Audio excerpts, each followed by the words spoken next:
Sugeng siang, Mbah. Sugeng siang, Mbak. Kita akan bicara lagi tentang ilmu nenek moyang, utamanya pengasihan, Mbah. Jadi kita tahu, utamanya saya dan orang-orang terdekat jenengan mengetahui bahwasanya jenengan itu kalau mempelajari ilmu dari nenek moyang itu tidak semua dipelajari, Mbah. Ya, betul. Tapi dipilih mana yang baik itu yang dipelajari dan mana yang tidak baik sama Mbah Gendel tidak dipelajari, teman-teman. Ya, tidak dipakai, Mbak. Karena jika kita telusuri lebih dalam, ilmu-ilmu peninggalan nenek moyang itu tidak semuanya baik, Mbak. Ya. Ada juga oknum-oknum tertentu yang mana juga lahir dari nenek moyang, tapi dia itu tidak ingin mengembangkan ilmu dari nenek moyang, malah justru melecehkan. Saat ini Mbak, kita akan membahas terkait dengan pengasihan yang mana marak sekali dibincangkan oleh masyarakat zaman kuno maupun zaman-zaman sekarang pun, yang membahas terkait dengan ilmu pengasihan jaran goyang dan semar mesem. Ini banyak sekali orang-orang yang membicarakan, Mbah. Tapi kenapa jenengan malah justru tidak mempelajari, tidak pernah membicarakan, bahkan jenengan itu justru malah tidak suka dengan unen-unen atau ilmu pengasihan semar mesem dan jaran goyang ini? Kenapa, Mbah? Memang sejak kecil saya sudah tidak terpikat dan tidak terpesona dengan ilmu semar mesem dan jaran goyang. Karena kita tahu bahwa orang pribumi itu orang yang berbudi luhur. Wong sing alus budine, wong sing alus pikirane, alus pakartine.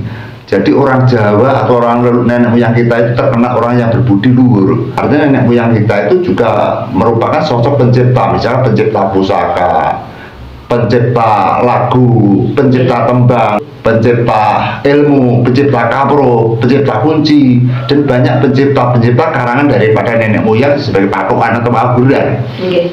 Jika di dalam waktu pada masa penciptaan-penciptaan itu banyak tokoh-tokoh yang mana di persaudaraan bumi Nusantara ini, tokoh-tokoh juga ada yang tokoh sengaja untuk pelecehan, pelincitan, menciptakan sesuatu untuk melecehkan apa yang dimiliki oleh asli nenek moyang kita. Jika walaupun orang-orang pribumi juga sudah kena propaganda yang mana mereka sengaja untuk melecehkan ilmu-ilmu dan karakter orang Jawa. Seperti halnya kalau saya menilai dengan ilmu yang diciptakan nenek moyang kita yang dinamakan semar mesem jaran goyang. Kalau kita berbicara tentang jaran goyang, bahwa kita melihat bahwa namanya jarannya bergoyang-goyang, artinya mereka menunjukkan bahwa jaran yang memiliki biraya besar. Kita katakan kelamin jaran saja, itu pikiran orang sudah memikirkan hal-hal yang jelek, yang buruk, atau yang zina, hal-hal yang kotor. Kita merenungkan, kita menganalisa, kita memprediksi dengan adanya jaran goyang. Artinya jaran goyang itu sudah kita berpikir yang buruk saja, berpikir kepada kelamin jaran, berpikir kepada goyangnya jaran, jaran laki-laki dan jaran betina. Sehingga di dalam ilmu-ilmu yang seperti jaran goyang itu sudah melambangkan didikan-didikan ilmu-ilmu mantra-mantra, cakepan-cakepan amalan yang isinya yang tidak jelas atau isinya yang kurang menjunjung tinggi nilai budi luhur orang-orang pribumi. Sehingga di dalam mantra-mantra jaran goyang kita pun tidak suka, karena tidak mencontohkan, tidak menuliskan, dan tidak membuat tema untuk bersandar memohon pada sang pencipta alam atau Gusti Kang Maha Tunggal atau Gusti Kang Maha Murbeng Jagat. Jadi kalau orang dulu mintanya Gusti Kang Murbeng Dumadi, dan di situ tidak ada permohonan seperti itu. Sehingga condong-condong yang berbentuk pelecehan dan kelinyitan, lelonyotan, itu yang saya tidak suka. Seperti halnya kita dengan ilmu semar mesem. Kita tahu bahwa semar mesem sosok yang diagung-agungkan orang Jawa, sosok yang dipuja dan puji orang pribumi. Di dalam ilmu itu juga pelecehan, bahwa semar itu dinyatakan sang Buddha Manangungung. Saya ulang lagi, semar itu sang Buddha Manangungung, dudu lanang dudu wadon. Semar melambangke wayangan seorang rabi. Kenapa di situ kok malah justru semar dibikin tema sebagai pengasihan? Apa nggak salah? Gitu. Kecuali dengan Kumojoyo dan Rate itu bisa, karena mereka idola pasangan yang benar-benar indah, pasangan yang sejahtera, Kumojoyo dan Dewi Rate. Sehingga kalau disimbolkan semar mesem itu tidak sepatut dengan kisah-kisah wayang, bahwa kisah-kisah yaitu semar adalah kisah-kisah atau sosok yang dipuja, dibangga-banggakan orang pribumi. Sehingga kesimpulannya dengan amalan semar mesem itu adalah mereka orang atau pencipta yang memang benci kepada sosok-sosok semar, benci kepada orang-orang Jawa yang mencintai kepada sosok yaitu backgroundnya semar. Jika makanya di dalam ilmu semar mesem itu saya tidak suka, karena salah juga melecehkan kepada semar. Di dalam Alkisah Wayang bahwa pewayangan itu seperti hanya Semar itu merupakan sosok pewayangan yang digambarkan mereka tidak nikah. Kita bikin silsilah di dalam pewayangan atau pakem bahwa Sang Hyang Ismo yang memiliki anak Sang Hyang Bathara Wangkuwan, Bang Bathara Wangkuwan punya anak Bathara Asmara Santo, yo Semar. Jadi Bathara Asmara Santo itu Semar. Sehingga Semar di dalam agenda kisah cerita-cerita yang urut itu dari Ismoyo, Wangkuwan, terus Asmara Santo. Sehingga Asmara Santo ya Semar. Sehingga artinya Semar itu merupakan daripada cucu daripada Bathara Ismoyo. Artinya kakek dari kakek nenek daripada Semar, Bathara Ismoyo dan Bathara Kanesen, kedua belah pihak ini adalah masuk kepada raganya Semar, yang mana Semar merupakan orang tua cucu yang benar berjiwa baik, maka mereka akan masuk pada raganya Semar agar sifat dan perilakunya yaitu Bathara Kanesen dan Bathara Ismoyo itu bisa dipakai Semar untuk mencerahkan, untuk menyebarkan ilmu-ilmunya di muka bumi ini. Itu di dalam kisah pewayangan. Sehingga di dalam Sumpah Prasetyanya Semar sudah tidak menerima dan Semar sudah menyatakan tidak akan nikah, tidak akan menyinggol seorang perempuan kapanpun. Semar sudah membuatkan perjanjian tidak akan menikah, tidak akan meraba atau menyinggol seorang perempuan. Makanya walaupun neneknya pun mereka tidak disimpan di dalam tubuhnya, neneknya atau kakeknya disimpan di kuncungnya atau di rambutnya, yang intinya tidak nyinggol pada tubuhnya Semar. Karena perjanjian Semar sudah tidak mau sesinggulan dengan perempuan. Pada saat ada masalah di Kadewatan. Masalah apa? Jadi masalahnya Semar dengan Kamunoyoso berebutan perempuan. Akhirnya Semar kalah dan Semar menyatakan tidak akan menyinggol perempuan dan tidak akan nikah. Perjanjian itu dihukumi Semar, kemudian terus nenek kakeknya akan sanggah di rambutnya. Semar tidak mau, dan akhirnya Semar bisa dan menerima, namun harus disimpan di ujung rambut. Makanya Semar menyimpan yaitu neneknya di ujung rambut yang bernama Dewi Kanesen dan Bathara Ismoyo. Nah, sekarang kalau klarifikasi itu bahwa Semar itu tidak pernah menyinggol perempuan, kenapa dibikinkan sebuah amalan atau mantra-mantra Semar Mesem? Itu yang saya tidak suka. Itu namanya pelecehan daripada sosok Semar. Karena sosok Semar merupakan sosok pewayangan yang diagungkan oleh orang Jawa, sehingga justru mereka pencipta daripada amalan itu, sehingga menciptakan ilmu yaitu Semar Mesem sengaja untuk melecehkan daripada nilai-nilai luhur orang pribumi.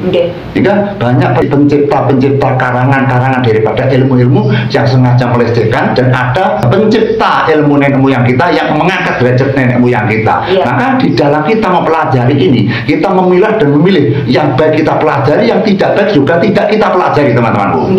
Sehingga kesimpulannya tidak semua peninggalan nenek moyang kita itu baik semuanya. Maka kita pilih dan memilih.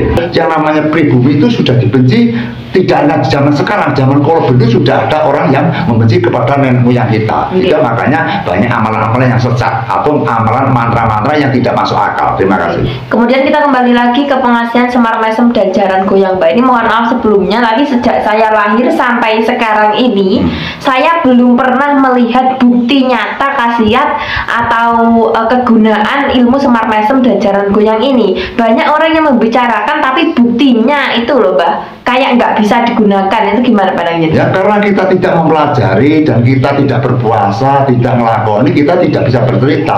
Karena sejak awal saya sudah tidak senang dengan mantra amalan-amalan yang tertera Semar Mesem dan Jaran Goyang, sehingga kita pun juga tidak pernah tahu kemanjuran daripada ilmu Semar Mesem dan Jaran Goyang. Tapi apabila teman-teman ada yang bisa membuktikan atau pernah tahu, ya silahkan kita unggahkan di media. Kalau memang teman-teman itu memiliki kemampuan bisa membuktikan bahwa Semar Mesem Jaran Goyang ampuh sekali, ya kita unggahkan ke media, kita bisa menantang pada persada manusia di muka bumi ini gitu.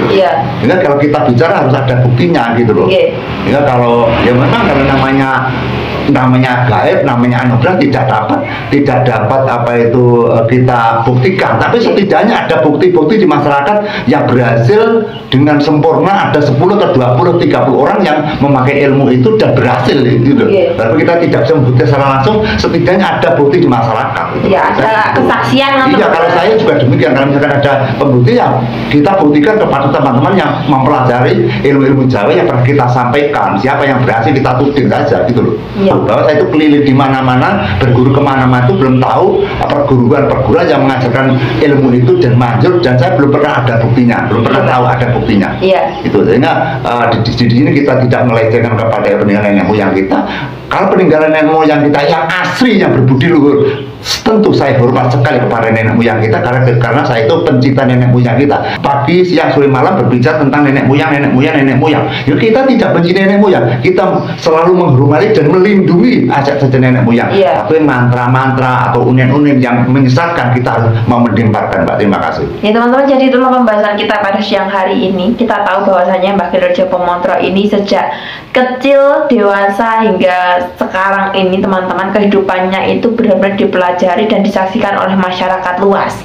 Dan apa yang kami katakan di media sosial ini adalah berdasarkan kenyataan yang benar-benar kami lalui dan benar-benar kami lakukan dalam setiap kehidupan kami sehari-hari. Sebelum kita tutup, Mbah, mungkin ada tambahan yang lain? Yang jelas kita sebenarnya mencintai kepada aset nenek moyang kita. Kita berbicara Semar Mesem dan Jaran Goyang ini tidak melecehkan, tidak merendahkan. Tapi yang saya rendahkan, yang saya benci adalah nilai-nilai, kata-kata, tembung-tembung yang dimana ada kata-kata yang seronok, yang menjijikan. Saya tidak suka dengan amalan-amalan seperti itu, karena yang namanya Jaran Goyang adalah jaran hewan, mereka memiliki sahabat yang peka sekali sehingga kita digambarkan jaran kita tidak mau. Kita manusia yang sempurna, kita digambarkan jaran tidak mau. Dan pernyataan daripada Semar Mesem, Semar itu saja juga Dudoman Amunung yang tidak pernah hubungan dengan buat sebagai simbol-simbol pengasih, saya pun juga tidak setuju. Saya setuju bahwa Semar adalah sosok-sosok yang budi luhur yang dihormati oleh orang Jawa. Saya setuju. Terima kasih.